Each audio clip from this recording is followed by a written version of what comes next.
O problema com a fé não é a incapacidade de ouvir o Deus, mas é a nossa disponibilidade de ouvir qualquer outra voz que não seja dele. Igreja, olha para mim. Para cada promessa que Deus te fez, existem milhares de opiniões de quem está ao teu redor. É você quem decide o que vai levar para casa. Eu lembro que eu li num livro um tempo atrás, eu não lembro se era do Joel Osteen, ele fala sobre uma história de uma cidade que o sistema de lixo começou a entrar em greve, e aí parou, do nada parou. As pessoas não recolhiam mais o lixo. Isso começou a gerar uma crise, começou a feder, começou a dar bicho, começou a dar inseto. E aí o prefeito, ele fez um pedido, ele falou: a gente está enfrentando uma crise, e para que ela não piore, eu preciso que cada casa mantenha dentro de casa o seu próprio lixo. As pessoas começaram a trazer o lixo para dentro de casa e armazenar. E aí, reza a lenda que uma pessoa teve uma ideia genial. Ele falou: quer saber, eu vou embalar esse lixo como se fosse um presente. Ele vai na loja da cidade, ele compra o melhor papel de presente, ele compra o melhor laço, ele começa a embrulhar, Dani, cada sacola, e ele vai bem cedo na praça central da cidade, coloca todos aqueles sacos de lixo embrulhados para presente, e ele vai para dentro do carro, ele fica só observando. E aí daqui a pouco vem a primeira pessoa, olha para um lado, olha para o outro, pega aquilo, coloca no porta-malas e sai correndo. Daqui a pouco o outro, e em 5 minutos não tinha mais lixo nenhum. Quando essas pessoas entraram em casa e abriram, perceberam que haviam trazido lixo para dentro das suas casas. Pastor, qual é o princípio que essa história me ensina? O princípio é que o problema não é se tem gente botando lixo para fora, o problema é se eu estou trazendo lixo para dentro da casa. O problema não é se falam mal de você, o problema é se isso está acessando o seu coração.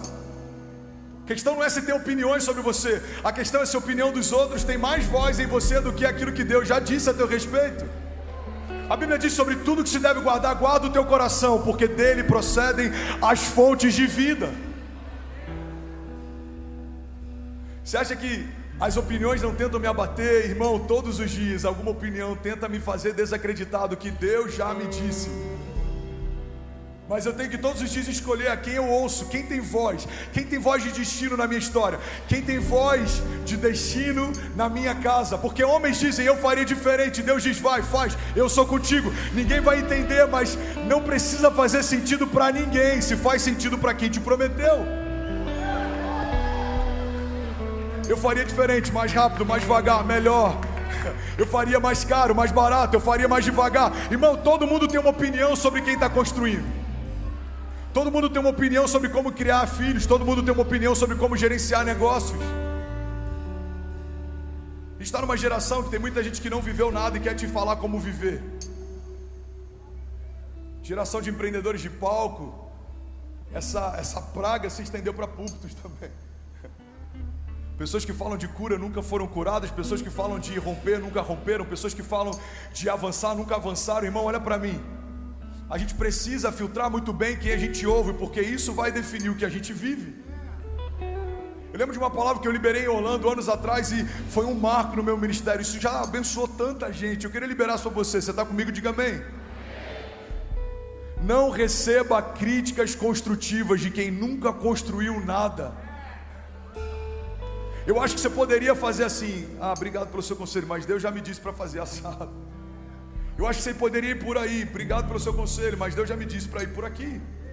É por isso que é tão importante a gente desenvolver a arte de saber ouvir os céus, porque as opiniões da terra passam a ter menos valor, menos peso, menos acesso. Para cada promessa que Deus te fez, existem centenas de opiniões cercando você. Você está comigo? Diga amém. Nosso problema não é a incapacidade de ouvir os céus.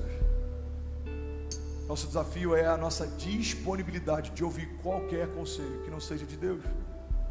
Deus tem palavras a seu respeito. Deus tem promessas para você. Deus tem conselhos de sabedoria. Deus tem direção para te dar. Você recebe isso? A Bíblia diz que aquele que pede sabedoria recebe livremente. Deus dá sabedoria livremente àqueles que pedem. Esse ano vai ser um ano de maior aceleração, porque vai ser um ano de maior discernimento.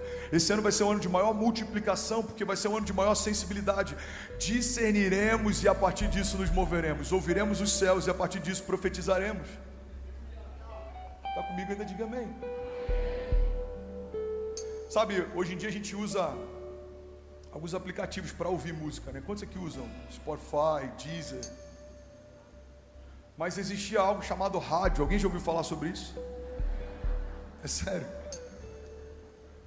Era uma coisa que você tinha que sintonizar e tinha AM e FM. Alguém já ouviu falar sobre?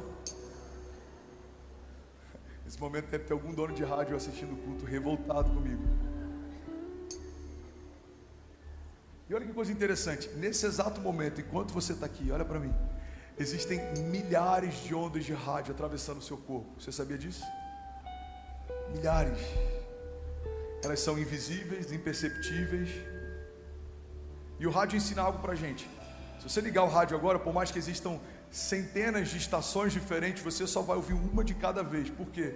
Porque você só ouve aquilo que você sintonizou. Você está comigo ainda? Diga amém. Irmão, aquilo que muita gente chama de silêncio de Deus, os céus chamam de falta de sintonia. Uma das perguntas que eu mais recebo é: pastor, por que Deus não fala comigo? É mais fácil a gente colocar a culpa em Deus, como se Ele não falasse, do que a gente entender que talvez a gente ainda não aprendeu a ouvir. Deus fala através da sua palavra, Ele é fiel a ela. Deus fala através dos seus profetas. Deus fala através de sonhos proféticos. Deus fala através de impressões do Espírito. Deus fala através do pastor. Deus fala através de louvores. Deus fala através da criação. Toda a criação revela a glória de Deus. A questão não é se Deus está falando, a questão é o quão sensível a gente está para ouvir o que Deus está falando. Deus tem uma palavra para você. É por isso que todo culto eu começo dizendo: irmão, Deus tem uma palavra para você hoje. Daqui a 2 minutos eu volto com uma palavra que vai mudar a sua história. Você percebe? Eu estou o tempo inteiro comunicando para a terra algo que vai acontecer dos céus. Uma palavra de Deus pode mudar a tua história. Uma palavra de Deus pode liberar o seu destino.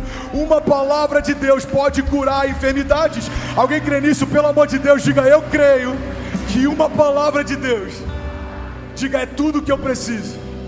Declare com autoridade, diga: uma palavra de Deus vale mais do que milhares de opiniões.